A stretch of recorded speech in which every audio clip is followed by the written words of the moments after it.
I've hacked into the building's alarm system and put the security cameras on a continuous loop.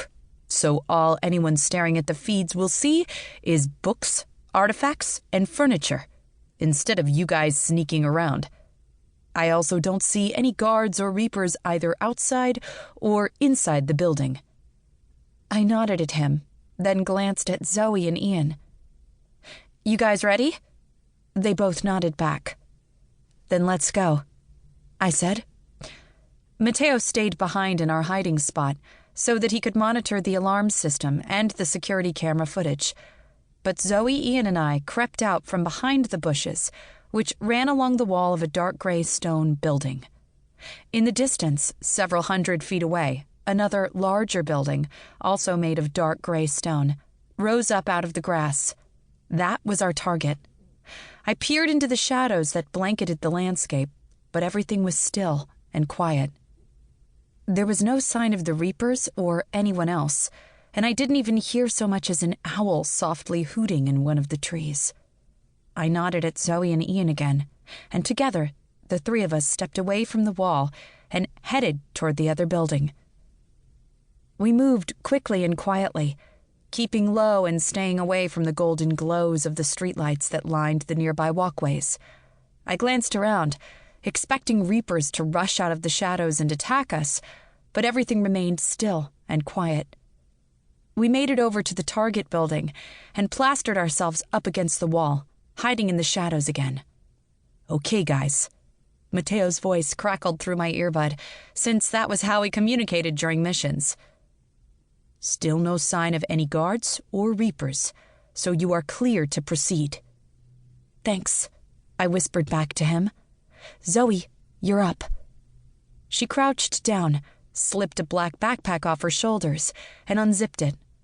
Then she reached inside and pulled out a crossbow.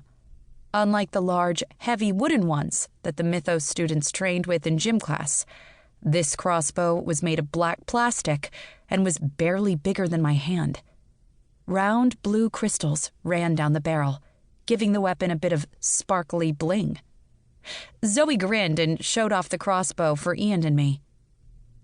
Something new that I've been working on. Small but mighty. Just like me. Everyone on Team Midgard had a specific role that best suited their interests, talents, magic, and skills. Matteo was the computer guru, Ian and I were the fighters, and Zoe was our genius inventor. She struck a pose with the crossbow, showing it off a moment longer, then reached into her backpack and fished out a small silver grappling hook attached to a long length of rope. Zoe slid the barrel of the grappling hook into the end of the crossbow, where the bolt would normally go, and fed the attached rope through a small loop on the side of the weapon. Then she dropped the rest of the rope onto the ground. Matteo, Zoe whispered. Are we still clear? His voice sounded in my ear. All clear. Go. Zoe stood up, still holding her gadget. Then she raised the weapon, took aim, and squeezed the trigger. The silver grappling hook shot out of the end of the crossbow and zoomed upward, taking the attached rope along with it. Clang! The grappling hook arced over a balcony on the second floor and caught on the stone railing. Zoe unhooked the remaining rope from the crossbow, slid the gadget into her backpack, and hoisted the bag onto her shoulders. She tugged on the rope to make sure that the grappling hook was securely anchored, then gestured at Ian. Vikings first, she said. Ian grinned, took hold of the rope, and started climbing. Thanks to his Viking strength, he quickly scaled it up to the second floor, swung his leg over the railing, and climbed onto the balcony.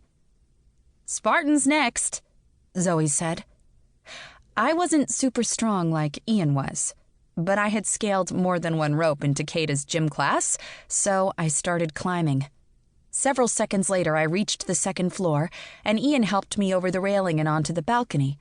Instead of letting go, Ian's hands dropped to my waist, and he stepped even closer to me. The warmth of his body mixed with my own, driving away the chilly night air. With his perfect cheekbones, straight nose, and strong jaw, Ian Hunter was one of the handsomest.